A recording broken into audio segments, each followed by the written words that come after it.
सियावर रामचंद्र भगवान की जय। तो एक बार धरती माता राक्षसों के भार से बहुत अधिक भारी हो गई, क्योंकि भगवान ने ये प्रतिज्ञा कर रखी है, यदा यदा हि धर्मस्य ग्लानिर्भवति भारत अभ्युत्थानम् अधर्मस्य तदात्मानं सृजाम्यहम्। जब जब धरा पर धर्म की हानि होगी तब तब मैं आता। तो ये भगवान की प्रतिज्ञा।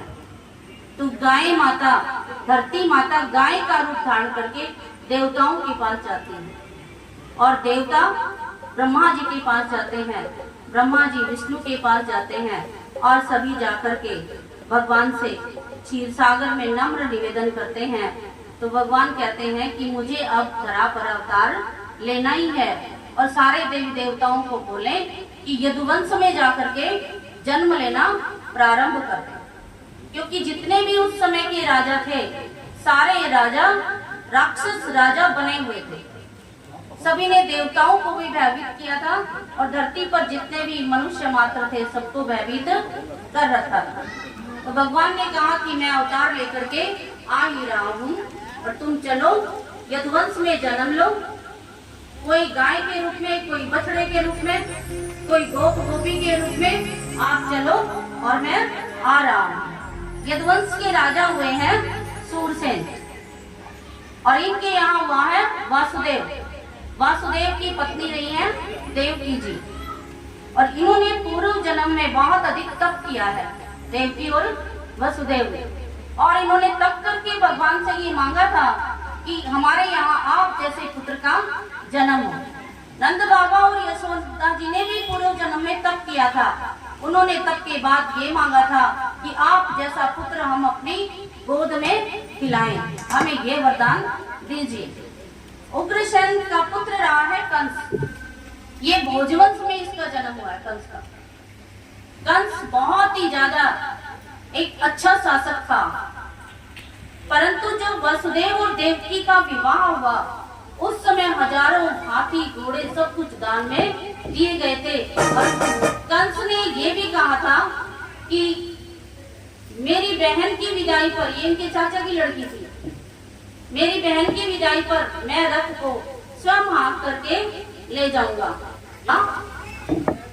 और मैं अपनी बहन की को विदा करूंगा।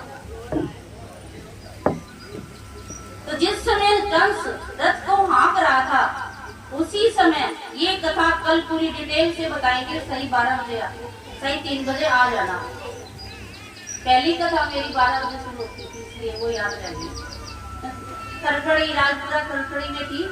यहाँ की कथा शुरू होने से पहले 2 दिन पहले वहाँ 12 बजे शुरू करते थे हम, और 3:30-4 बजे उसका समापन होता था। तो जैसे ही वो हाँक रहा था उसी समय आकाशवाणी हुई कि कंस जिसका तू रथ हाँक रहा है उसी के 8वां गर्भ तेरी मृत्यु का कारण हुआ। तो कंस अब कोई हमें कह दे कि इसका बेटा उसका बेटा तेरी मृत्यु का कारण होगा, और मेरी चलती हो तो मैं अपनी चलाऊंगी नहीं।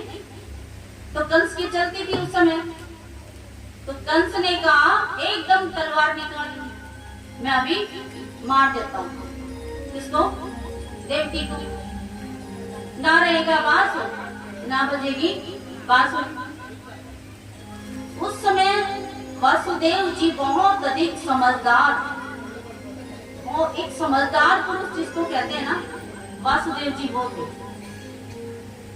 भावी संतान जिसकी भगवान आने वाली हो वो समझदार क्यों न होगा। उन्होंने बड़ी समझदारी से जवाब दिया कि कंस देखो, एक तो देवकी तुम्हारी बहन है, दूसरा अभी मेहंदी भी नहीं उतरी, तीसरा कुछ जाते ही तो संतान हो नहीं जाएगी, इसको विदा तो करो। और मैं ये वादा करता हूँ जब भी संतान होगी मैं इसकी संतान को मैं तुम्हारे अर्पित कर दूंगा, अभी तो विदा होने दे। क्योंकि कंस ने वसुदेव जी ने मन ही मन विचार किया कि क्या पता कौन मरेगा कौन बचेगा, क्या पता ये पहले ही मर जाए, कुछ नहीं पता ना जिंदगी का, किसी का भरोसा नहीं है। आज हम 2 कदम बाहर चले या बैठे बैठे कुछ नहीं पता। आजकल तो हार्ट फेल भी बहुत जल्दी हो जाते हैं। हमारे ही साथी एक जय भगवान शास्त्री जी का भी अभी घर बैठे ही बैठे क्या हो गया, हार्ट फेल हो गया। कुछ नहीं पता चलता। इंसान सोचता कुछ है, उसके साथ होता कुछ है। तो वासुदेव जी ने विचार किया कि भावी संतान होगी तब मैं इनको दे जाऊंगा। कंस को ये जरूर पता था कि वासुदेव बिल्कुल सच्चे हैं, झूठ नहीं बोलते। तो वो एकदम चुप हो गया और उसने अपनी बहन को क्या कर दिया, विदा किया। और ये जो पूरी कहानी है कल पूरा डिटेल से बताएंगे कि उसने जेल में बंद क्यों किया।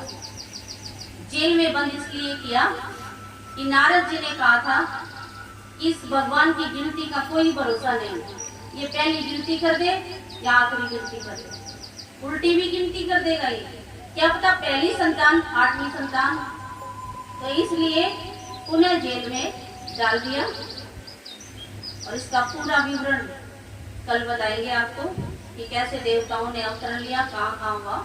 Please like and share.